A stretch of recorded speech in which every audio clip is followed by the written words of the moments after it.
नमामि शमीशान निर्वाण रूपम विभुं व्यापकं ब्रह्मवेदस्वरूपं निजं निर्गुणं निर्विकल्पं निरीहं चिदाकाशमाकाशवासं भजेहम। जय भोलेनाथ। आप सभी का मेरे YouTube चैनल पर हार्दिक स्वागत है। आज की इस वीडियो में आप जानने वाले हैं चैत्र मास के कृष्ण पक्ष के प्रदोष व्रत के बारे में। आप जानेंगे प्रदोष व्रत की तिथि, शुभ मुहूर्त, प्रदोष काल के समय, साथ ही व्रत कथा के बारे में। चैत्र मास के कृष्ण पक्ष में पड़ने वाला प्रदोष व्रत रहेगा 29 मार्च मंगलवार के दिन, और मंगलवार का दिन होने के कारण यह भौम प्रदोष व्रत रहेगा। प्रदोष व्रत भगवान शिव शंकर को समर्पित होता है और इस दिन प्रदोष काल में भगवान शिव की कृपा पाने के लिए विशेष रूप से पूजा अर्चना की जाती है, शिवलिंग का अभिषेक किया जाता है। त्रयोदशी तिथि अर्थात हर 13वें दिन पड़ने वाले प्रदोष व्रत महीने में 2 बार आते हैं, एक कृष्ण पक्ष में और एक शुक्ल पक्ष में।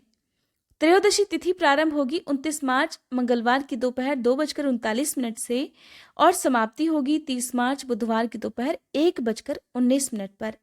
मैं आपको बता दूं कि प्रदोष व्रत हमेशा उस तिथि को रखना चाहिए जिस तिथि में प्रदोष काल का समय भी प्राप्त हो रहा हो। कई बार लोग उदया तिथि के हिसाब से इस दिन को व्रत रखते हैं, लेकिन ऐसा नहीं करना चाहिए। जिस तिथि को आपको प्रदोष काल का समय भी प्राप्त हो उसी तिथि में व्रत रखना चाहिए। जैसे कि अगर हम उदया तिथि की बात करें तो 30 मार्च बुधवार को उदया तिथि रहेगी, क्योंकि त्रयोदशी तिथि भी है, लेकिन इस दिन प्रदोष काल का समय आपको प्राप्त नहीं होगा, क्योंकि दोपहर के समय ही इस दिन त्रयोदशी तिथि समाप्त हो जाएगी। इसलिए 29 मार्च को ही व्रत रखा जाएगा। 29 मार्च मंगलवार के दिन सूर्योदय का समय रहेगा सुबह 6:26 और सूर्यास्त का समय रहेगा शाम 6:37 पर। इस दिन प्रदोष काल का समय रहेगा जिस समय में किसी भी प्रदोष व्रत की पूजा करनी चाहिए, वो समय है शाम 5:48 से लेकर 7:22 तक। सुबह के समय आप चाहें तो आसान तरीके से भी पूजा अर्चना कर सकते हैं, लेकिन प्रदोष व्रत की जो मेन पूजा होती है वो शाम को प्रदोष काल के समय ही की जाती है। कुंडली में किसी भी प्रकार के दोष के लिए प्रदोष व्रत रखे जाते हैं, खासकर जो मंगल प्रदोष होता है जिसे भौम प्रदोष व्रत भी कहते हैं। ऐसे लोगों को जरूर रखना चाहिए जिनकी कुंडली में मंगल ग्रह से कोई भी पीड़ा है, कोई दोष है, या जो लोग मांगलिक हैं, खासकर जिन लोगों को मानसिक तनाव बना रहता हो, शारीरिक रूप से परेशान रहते हो, बीमारियां अक्सर हो, या कर्ज की जो परेशानियां हैं वो उनके जीवन में लगातार बनी रहती हो, ऐसे लोगों को भी भौम प्रदोष व्रत रखना चाहिए। भौम प्रदोष व्रत क्योंकि मंगलवार के दिन होता है और ऐसे में भगवान शिव पूरे शिव परिवार के साथ साथ बजरंगबली हनुमान जी की पूजा भी आज के दिन करनी चाहिए। बजरंगबली भगवान शिव शंकर के ही अंशावतार माने जाते हैं, इसलिए शाम की पूजा करते समय शिव चालीसा के साथ साथ हनुमान चालीसा का पाठ करके भगवान शिव को अखंडित चावल से बनी खीर का भोग और बजरंगबली हनुमान को बूंदी के लड्डू का भोग लगाया जाता है। आप चाहे तो मौसमी फलों का भोग भी भगवान शिव को अर्पित कर सकते हैं, लेकिन किसी भी प्रदोष व्रत में अखंडित चावल यानी कि साबुत चावल का विशेष महत्व होता है। इस दिन भगवान शिव शंकर को चाहे वो शिवलिंग पर अर्पित करने की बात हो, चाहे अक्षत तिलक रूप में लगाने की बात हो, अखंडित चावल ही प्रयोग करने चाहिए। यानी कि जो चावल टूटे फूटे होते हैं वो भगवान शिव की पूजा में कभी भी अर्पित नहीं करने चाहिए। इस दिन खीर का भोग विशेष रूप से शाम के समय भगवान शिव और पूरे शिव परिवार को लगाया जाता है। बचे हुए भोग को प्रसाद रूप सभी परिवार के सदस्यों में बांटकर स्वयं भी ग्रहण किया जाता है। त्रयोदशी तिथि के जो व्रत का पारण है वो अगले दिन सूर्योदय के बाद ही करना चाहिए। इस समय आप जब पारण करेंगे तो नमक का सेवन कर सकते हैं, और जो प्रदोष व्रत होते हैं उसमें केवल मीठा भोजन ही ग्रहण किया जाता है। जो लोग डायबिटीज से परेशान है या किसी प्रकार की स्वास्थ्य समस्या है, ऐसे लोगों को या तो व्रत नहीं रखना चाहिए, या डॉक्टर की सलाह पर अगर आप व्रत रखते भी हैं तो भी आपको इस बात का ध्यान रखना है कि आपकी सेहत पहले है, उसके बाद ही कोई व्रत उपवास है।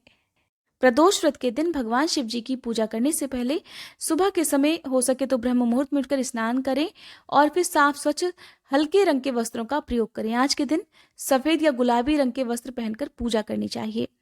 भगवान शिव का ध्यान करते हुए हाथ में जल या पुष्प लेकर व्रत का संकल्प लें कि हे भगवान शिव, आज मैं श्रद्धा और भक्ति पूर्वक चैत्र मास के कृष्ण पक्ष के भौम प्रदोष व्रत को करने जा रही हूँ। ऐसे में मेरी जो भी मनोकामना है वो आपकी कृपा से पूर्ण हो और इस व्रत को करने में मुझे किसी प्रकार की कोई बाधा ना आए। जाने अनजाने में व्रत को रखते समय यदि मुझसे कोई भूल चूक हो जाए तो उसके लिए आप मुझे अपनी संतान समझकर क्षमा कीजिएगा। इस प्रकार संकल्प लेने के साथ ही आप भगवान शिव और पूरे शिव परिवार अर्थात माँ पार्वती जी, भगवान गणेश और कार्तिकेय जी के साथ साथ नंदी बैल जी की पूजा भी आप अवश्य करें।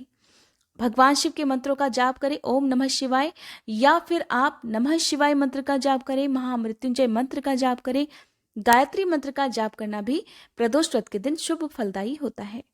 इस प्रकार व्रत की कथा पढ़ें और सुने, जो कि आज के इस वीडियो में मैं आपको सुनाऊंगी। फिर शिव चालीसा का पाठ करें, आरती करें और क्षमा याचना करें। बजरंग बली हनुमान जी की भी पूजा आज के दिन करनी चाहिए। बजरंग बली हनुमान को सिंदूर अर्पित किया जाता है, लेकिन भूले से भी भगवान शिव को ना तो सिंदूर और ना ही तुलसी दल अर्पित करें। यहाँ तक कि भगवान शिव को हल्दी भी अर्पित नहीं की जाती है।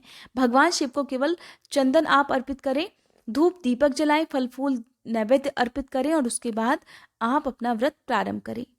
दिन भर उपवास रखते हुए शाम की पूजा के समय यानी कि जब प्रदोष काल का समय प्रारंभ हो तो उससे पहले ही एक बार स्नान आदि से निवृत्त होकर या साफ स्वच्छ वस्त्र धारण कर प्रदोष काल में आप पूजा संपन्न करें। चाहे तो शिवलिंग की पूजा कर सकते हैं। कोई खास मनोकामना की पूर्ति के लिए आज के दिन शिवलिंग पर शहद अर्पित करना या गन्ने का रस अर्पित करना बहुत शुभ फलदायी माना जाता है। शाम की पूजा करते समय भगवान शिव को भोग जरूर लगाएं और फिर जो प्रसाद रूप में आपने खीर बनाई है उसी को ग्रहण करके आपको अपना व्रत खोलना चाहिए। इस दिन हरे साबुत मूंग का दान करना चाहिए। हो सके तो किसी बैल को आप हरे साबुत मूंग खिलाएं या आप कहीं भी दान कर सकते हैं, चाहे मंदिर में या किसी योग्य व्यक्ति को इसका दान कर सकते हैं। आज के दिन किए गए दान का कई गुना पुण्य प्राप्त होता है। अगर आप प्रदोष काल के समय दान कर सके तो और भी अच्छी बात है। आइए अब जान लेते हैं पूजा विधि के साथ साथ व्रत कथा के बारे में भी।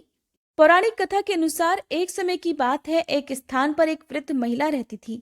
उसका एक ही बेटा था और वह वृद्धा हनुमान जी की परम भक्त थी। हमेशा हनुमान जी की पूजा विधि पूर्वक करती थी और भौम प्रदोष व्रत भी रखा करती थी। एक बार हनुमान जी ने अपनी उस भक्त की परीक्षा लेने के बारे में सोचा।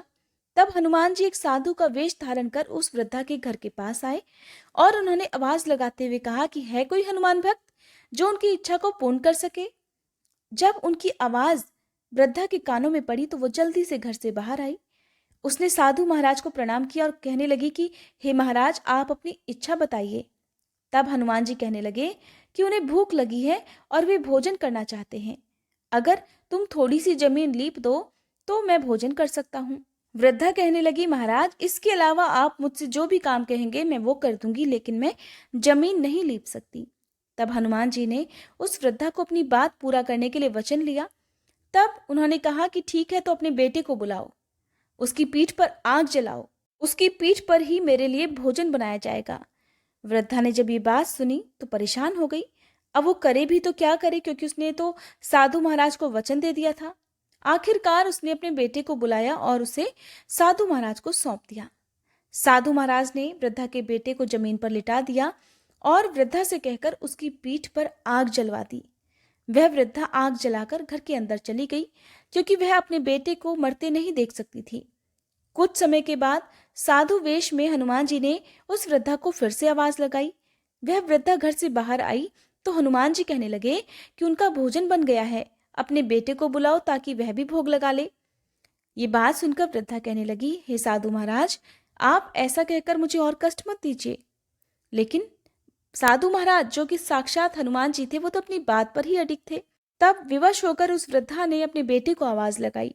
हालांकि उसे ये लग रहा था कि उसका बेटा तो अब तक जीवित ही नहीं होगा, लेकिन बजरंग बली के आशीर्वाद से उसका बेटा जीवित था और वह भोजन करने के लिए आ गया। वृद्धा ने जब ये चमत्कार देखा तो वह हैरान रह गई और वह साधु महाराज के चरणों में नतमस्तक हो गई। तब साधु महाराज अपने असली वेश में आए और वृद्धा को दर्शन दिया। ये देखकर वृद्धा और उसके बेटे ने हनुमान जी को उनके चरणों में झुककर प्रणाम किया। हनुमान जी कहने लगे कि मैं तुम्हारे व्रतों से प्रसन्न हूँ और तुम्हारी पूजा भक्ति से भी अत्यंत प्रसन्न हूँ। मांगो, क्या वर मांगती हो। तब वह वृद्धा कहने लगी, हे बजरंगबली, जिस प्रकार आपने मेरे बेटे की रक्षा की उसी प्रकार सबके बच्चों की रक्षा करना।